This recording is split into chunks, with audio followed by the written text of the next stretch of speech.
সিনেমার গান থেকে আচমকা অবসর নিয়েছেন অরিজিৎ সিং। গত মঙ্গলবার রাতে সামাজিক যোগাযোগ মাধ্যমে এক পোস্টে তিনি জানান তাকে আর সিনেমার গানে পাওয়া যাবে না। রাত থেকে অরিজিৎ সিংকে নিয়ে সামাজিক যোগাযোগ মাধ্যমের ওঠে আলোচনার ঝড়। ঘুরে ফিরে একটি প্রশ্নই সামনে আসছে, সিনেমার গান থেকে নিজেকে কেন সরিয়ে নিলেন তিনি। কয়েকদিন আগে সালমান খান অভিনীত ব্যাটল অফ গালওয়ান সিনেমায় মাতৃভূমি গান প্রকাশিত হয়েছে। শ্রেয়া ঘোষালের সঙ্গে গানটিতে কণ্ঠ দেন অরিজিৎ। কেউ কেউ প্রশ্ন তুলেছেন, প্লেব্যাক থেকে সরে আসার সিদ্ধান্তটা আচমকা নিয়েছেন।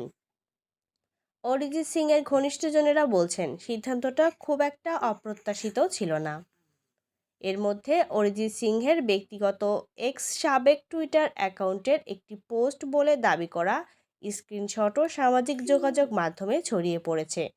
সেই পোস্টে প্লেব্যাক গান থেকে অবসর নেওয়ার সিদ্ধান্তের ব্যাখ্যা দেন অরিজিৎ।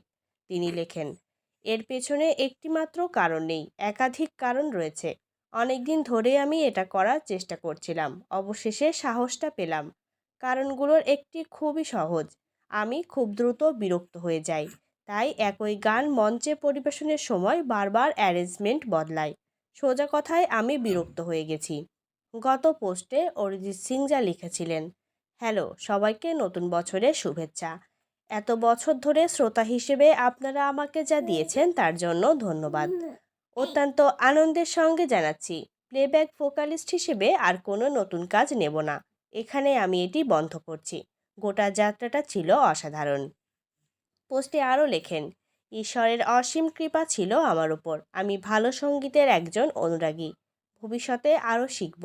একজন সামান্য শিল্পী হিসেবেই সঙ্গীত সাধনা চালিয়ে যাব। পাশে থাকার জন্য ধন্যবাদ। 2005 সালে 18 বছর বয়সে ফেম গুরুকুল রিয়েলিটি শোতে অংশ নিয়েও সেরা 5-এ জায়গা পান তিনি। ষষ্ঠ হয়ে প্রতিযোগিতা থেকে বাদ পড়েন। পরে আরেকটি সঙ্গীত প্রতিযোগিতায় চ্যাম্পিয়ন হয়ে নজরে আসেন। 2007 সালে সঞ্জয় লীলা বানসালির সাওয়ারিয়া ছবির জন্য ইউ শাবনামি গানটি রেকর্ড করলেও সেটি সিনেমায় ব্যবহার করা হয়নি।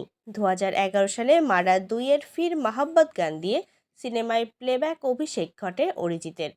2013 সালে আশিকি 2-এর তুম হি হো তাকে পৌঁছে দেয় তারকা খ্যাতির চূড়ায়।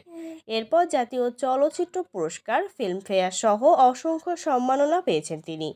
কনসার্টের জন্য ভারতের সর্বোচ্চ পারিশ্রমিক পাওয়া গায়কদের একজন হিসেবে পরিচিত অরিজিৎ।